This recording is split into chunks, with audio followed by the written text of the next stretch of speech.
നമ്മുടെ ഇന്ത്യൻ പ്രധാനമന്ത്രി ചെങ്കോട്ടയിലെ പതാക ഉയർത്തിയിട്ട് ഒരു പ്രഖ്യാപനം നടത്തിയുള്ളൂ. അതായത് എന്താ, നമ്മൾ എന്ത് വില കൊടുത്തും നമ്മുടെ സ്ത്രീകളുടെ മാനം സംരക്ഷിക്കണം.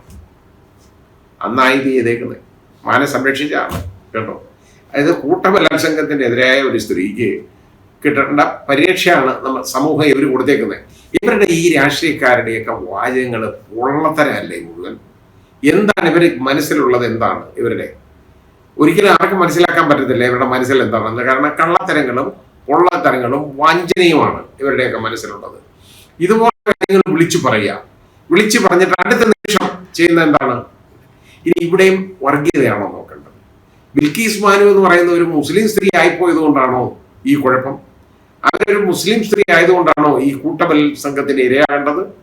ഇത് നമ്മൾ കാണേണ്ട കാര്യമാണ്.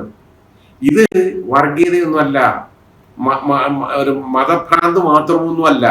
ഇത് രാഷ്ട്രീയ കളിയാണ്.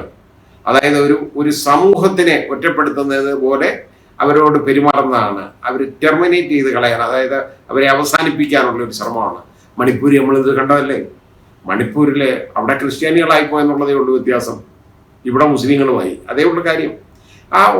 നമ്മൾ ആ സഹോദരിമാരെ നമ്മൾ കണ്ടതല്ലേ? കുക്കി സമുദായത്തിൽപ്പെട്ട ക്രിസ്ത്യൻ സഹോദരിമാരെ അവരെ ബലാത്സംഗത്തിന് ഇരയാക്കിയിട്ട് റോഡിലൂടെ വസ്ത്രമില്ലാതെ പൂർണ്ണ നഗ്നരായിട്ട് റോഡിൽ കൂടെ അടിച്ചു നടത്തുന്ന കാഴ്ച നമ്മൾ കണ്ടതല്ലേ? വലിച്ചടിക്കുന്ന കണ്ടതല്ലേ? അപ്പൊ ഇതൊക്കെ നടക്കുന്ന എന്താണ്? ഇതൊക്കെ രാഷ്ട്രീയ കളികളല്ലേ? അതായത് സമൂഹത്തിലുള്ള മതത്തിന്റെ പേരിൽ ഈ ആളുകളെ വേർതിരിച്ച് കണ്ട് രാഷ്ട്രീയം ഉണ്ടാക്കിയെടുക്കാൻ വേണ്ടിയുള്ളതല്ലേ ഈ പണികളെല്ലാം? അത് നടന്നുകൊണ്ടിരുന്നേ. അത് അവിടുത്തെ മുഖ്യമന്ത്രി ആ സംഭവം അറിഞ്ഞില്ലെന്നാണ് പറയുന്നത്. മുഖ്യമന്ത്രി അറിഞ്ഞില്ല. അയാൾ ഒരു ദിവസമെങ്കിലും മുഖ്യമന്ത്രി ആയിരിക്കാൻ യോഗ്യനാണോ? ഇതറിയാത്തവൻ അയാളുടെ സംസ്ഥാനത്ത് നടന്ന ഈ കാര്യം.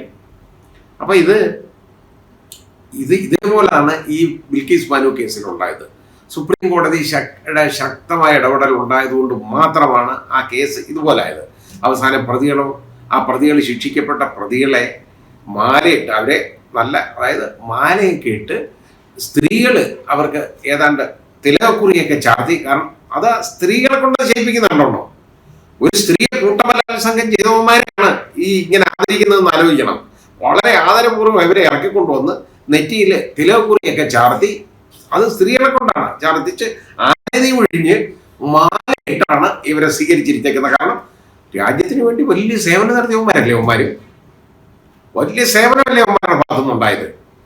ഇതേപോലുള്ള വൃത്തികെട്ടവരെ, അക്രമികളെ, ഇതേപോലുള്ള കൊലപാതകികളെ, ബലാത്സംഗ വീരന്മാരെ സംരക്ഷിക്കുന്ന നയമാണോ ഈ ഗവൺമെന്റുകൾ എടുക്കേണ്ടത്? അത് ഗുജറാത്ത് ഗവൺമെന്റ് ആയാലും കേന്ദ്ര ഗവൺമെന്റ് ആയാലും അതാണോ ചെയ്യേണ്ടത്? നമ്മുടെ ഗുസ്തി താരങ്ങളുടെ സംഭവം നമ്മൾ കണ്ടതല്ലേ? അവര് ഒരു പീഡന വീരനെതിരായിട്ട് അവര് തെരുവിൽ സമരം ചെയ്തു. എത്രയോ ദിവസം സമരം ചെയ്തു ആളുകൾ ഗുസ്തി അവസാനിപ്പിച്ചു. ഇപ്പോഴും അവർക്ക് നല്ലത് കൊടുക്കാൻ പറ്റും. ഈ സഹോദരിമാരുടെ മാനം രക്ഷിക്കണം, ബേട്ടി ബച്ചാവോ എന്നൊക്കെ പറയുന്ന ആളുകൾ ആണോ ഇത് ചെയ്യേണ്ടത്? അപ്പൊ അവര് ആ ഗുസ്തി താരങ്ങളുടെ വിലാപങ്ങളെന്നെല്ലാം പറയുന്നത് വനരോധനങ്ങളായിട്ട് മാറിയല്ലേ നമ്മുടെ നാട്ടിൽ. അവര് ഇത്രത്തോളം ഇന്ത്യക്ക് യശസ് ഉണ്ടാക്കി തന്നാണ് ഈ ഫീൽഡിൽ.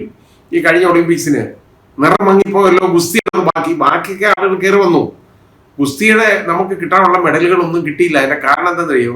ഇവരെ മനസ്സ് മരവിച്ചു പോയി, മടുത്തുപോയി. അവരുടെ മനം മടുത്തു.